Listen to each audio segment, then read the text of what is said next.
Let us try to understand Liskov substitution principle with the help of an example. Here we take a very simple example. This is the example of a rectangle. In the rectangle class, we have a few methods, that is set width, set height, get width, and then there are two private data members that are width and height. So बड़ी एक simple सी एक class है rectangle की. अब हमें एक चाहिए एक स्क्वायर. अच्छा, from a mathematical point of view जब हम स्क्वायर को हम कंसीव करते हैं तो हमें ये होता है कि square is a special kind of a rectangle. So it is a rectangle from a mathematical point of view. एक मैथमेटिकल एंटिटी के तौर पे अगर हम कहें तो उसकी डेफिनेशन एक रेक्टेंगल की डेफिनेशन ही है. तो स्क्वायर इज अ रेक्टेंगल. सो जब हमने कहा कि स्क्वायर इज अ रेक्टेंगल तो इसका मतलब ये है कि इट मींस कि we should inherit it from a rectangle instead of creating a new one. तो हम उससे इनहेरिट करके रेक्टेंगल से स्क्वायर को बनाते हैं ताकि हम जितना रीयूज उसे कर सकते हैं तो उसको करना चाहिए.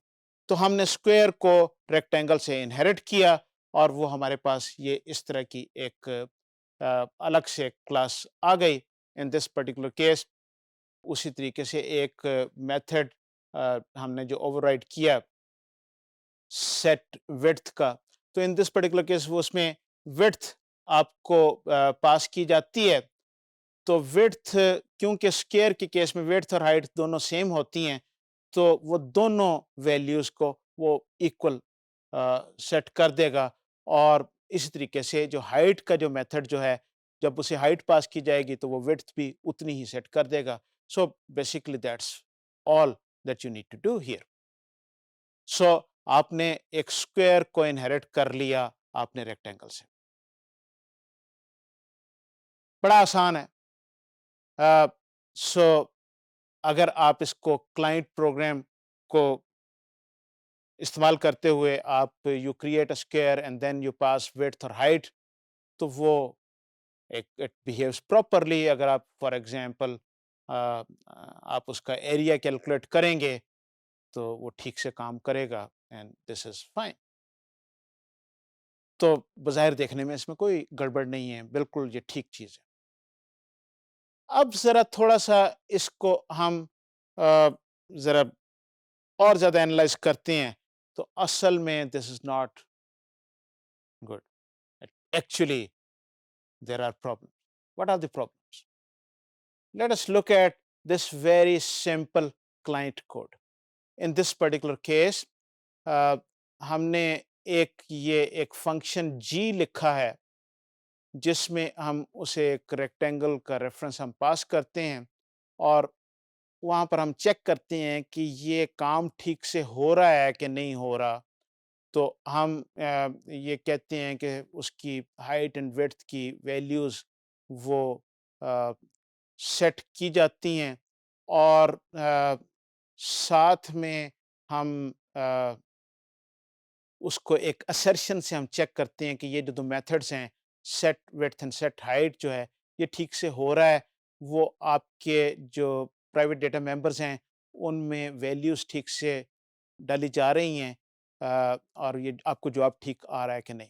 So what you do is in this particular case आपने हाइट उसकी 4 एंड विड्थ उसकी 5 आपने पास की एंड यू आर एक्सपेक्टिंग कि एक रेक्टेंगल है और इस रेक्टेंगल में जब हाइट एंड विड्थ जब आप करेंगे तो इसका एरिया जो है जब कैलकुलेट होगा हाइट एंड विड्थ को मल्टीप्लाई करेंगे तो जवाब 20 आएगा.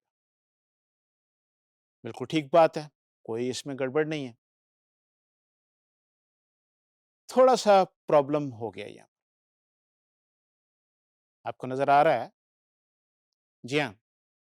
प्रॉब्लम क्या है कि यहाँ पर अब एक हमारी बेस क्लास थी रेक्टेंगल, एक सब क्लास है square which is inherited from rectangle. इसका मतलब ये है कि इस मेथड में जो रेक्टेंगल में जो रेक्टेंगल पास की जा रही है that rectangle could be a square as well. ठीक बात है। अब वहां पर एक स्क्वायर जब इसको पास किया जाएगा तो क्या होगा? जब इसे एक स्क्वायर पास करेंगे तो जब विड्थ को सेट करेंगे तो वो हाइट को भी सेट कर देगा, जो हाइट को सेट करेंगे तो विड्थ को भी सेट कर देगा। तो अगर ये आपकी R was actually a square, तो क्योंकि सेकंड जो मेथड जो कॉल हो रहा है वो यहां पर हाइट का है, तो इसका मतलब है उसने विड्थ को भी 4 सेट कर दिया। पहला उसने मेथड कॉल किया सेट विड्थ, तो उसमें उसने विड्थ एंड हाइट दोनों को 5-5 सेट कर दिया। उसके बाद अगली लाइन में मेथड कॉल हुआ सेट हाइट, अब उसने दोनों को 4-4 सेट कर दिया। जब आपने उसको मल्टीप्लाई किया, तो 4 multiplied by 4 there is 16, and when it is checked against 20, obviously they are not equal, so the assertion fails, so एक एक्सेप्शन यहां पर आ जाएगी। सो it works fine for the rectangle, but assertion error if a square was passed here. So this is a violation of the Liskov substitution principle. So Liskov substitution principle यहां पर हमें यह बताता यह है कि गो के बज़ाहिर a square is a rectangle, but actually a square is not a rectangle from this perspective. इसकी क्या है, क्यों ऐसा है, और ये इनहेरिटेंस प्रॉपर नहीं है यहां पर। तो ये सब्स्टिट्यूशन लिस्कॉफ सब्स्टिट्यूशन प्रिंसिपल हमें ये चीज बताता है कि इनहेरिटेंस किस जगह पे प्रॉपर होगी और किस जगह पे आपने प्रॉपर इनहेरिटेंस नहीं की।